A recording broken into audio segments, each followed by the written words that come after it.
ভাবতেছি আবার চট্টগ্রামে যাব কিছুদিনের জন্য। ঈদের সময় এই টিকিট পাওয়াটাই অনেক বেশি টাফ হয়ে যায়। আমি টিকিট কাটতে গিয়ে যে এমন বড় একটা বিপদে পড়ে যাব সেটা তো বুঝতেও পারিনি। আর আমি বাহিরে বের হলে আমার পছন্দের জিনিস খাবো না তা তো হবে না, যা কিছুই খাই না কিন্তু এটা মাস্ট বি খাইতেই হবে। হ্যালো এভরিওয়ান, কি অবস্থা সবার? সবাই কেমন আছেন? যে বাড়িতে একটু কাজ ছিল সেই কাজটা শেষ করে দুপুরের দিকে বের হয়েছিলাম যে এখন লালমনিরহাটে যাব। আর এটা ছিল মূলত ঈদের পরের দিন। আর আমি অনেকটা রাস্তা হাঁটার পরে একটা অটোর সাথে দেখা হলো আর অটোতে উঠে পড়লাম। ঈদের সময় তো অটো একদমই পাওয়া যায় না, যারা আছে সব কিন্তু রিজার্ভে অটো। অনেক চেষ্টার পরে কিন্তু আমি একটা অটো পাইলাম। যাই হোক, আমি শেষ পর্যন্ত লালমনিরহাটে চলে আসছি। মেশিন মোড়ে কিন্তু আমাকে নামিয়ে দেওয়া হয়েছে আর সেখান থেকে আমি নাবিলা কাউন্টারের উদ্দেশ্যে হাঁটতে হাঁটতে চলে আসছি। মিশন মোড় থেকে কিন্তু 5 টাকা ভাড়া লাগে, তবে আমি এটুকু আর রিক্সায় তো উঠি না, অটোতে উঠে না, হেঁটে হেঁটেই আসি। কাউন্টারে এসে টিকিটগুলো দেখার পরে আমি বুঝতে পারছি হয়তো আমি অনেক বড় ভুল করে ফেলছি আর আমি অনেক লেট করে ফেলছি টিকিট কাটতে। 5টায় যে বাসটা যাবে সেটা অলরেডি ব্লক হয়ে গেছে, সেটাতে কোনো ধরনের সিট নেই। 5:30টায় যে গাড়িটা যাবে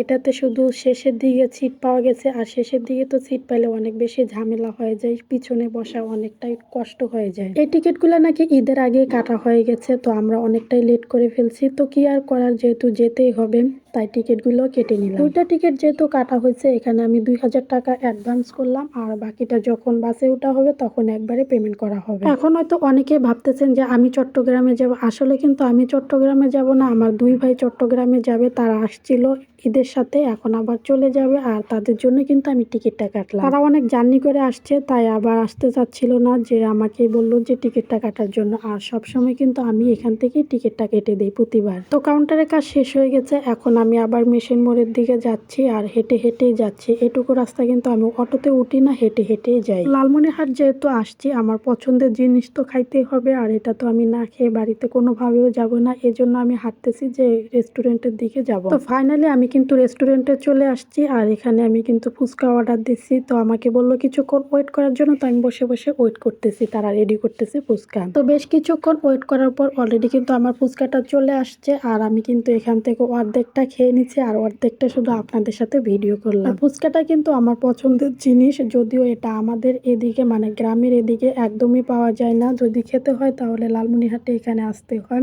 এজন্য কিন্তু আমি লালমনিরহাটে আসলে মাস্ট বি এটা একবার হলো খেয়ে যাব। যেহেতু আমি একা একাই গেছিলাম, তো খাবার দাবার শেষ করে আবার আমি বের হয়ে পড়লাম যে অটো স্ট্যান্ডে আসবো। এখানে আসার পর দেখি যে ঈদের সব সিটি ব্লক আর ভাঙ্গি ভাঙ্গি যেতে হবে। তো কি আর করার, ভাঙ্গি ভাঙ্গি যাওয়া লাগবে, যেহেতু ঈদের কারণে তেমন একটা অটো পাওয়া যায় না। তো দেখতে দেখতে কিন্তু আমি অলরেডি বাড়ির কাছাকাছি চলে আসছি, আর অল্প একটু রাস্তা হাঁটলে কিন্তু আমার বাড়ি। তো যাই হোক, আজকের ভিডিওটা এখানে শেষ করছি। আল্লাহ হাফেজ।